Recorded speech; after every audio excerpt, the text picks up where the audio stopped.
ગામના વડીલો, મહેમાનો, વાલીઓ આપણે સ્ટેજ પર સ્થાન ગ્રહણ કરીએ। સદને વિનંતી છે કે આપણે સ્ટેજ ઉપર સ્થાન ગ્રહણ કરીએ।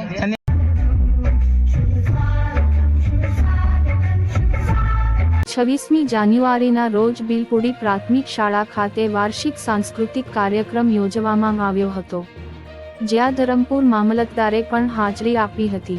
પરંતુ સ્થાનિક લોકોનું કહેવું છે કે મામલતદારને સ્થાનિકોએ રજૂઆત કરી હતી કે નાના બાળકોને તડકો લાગશે તો મંડપ પાડવો જરૂરી છે, છતાં મામલતદાર દ્વારા ના પાડી દેવામાં આવી હતી, જેના કારણે ભર બપોરે નાના ભૂલકાઓએ તડકામાં બેસવા મજબૂર થવું પડ્યું હતું, જેના લીધે બિલપુડીના આગેવાનો ગુસ્સે પણ ભરાયા હતા।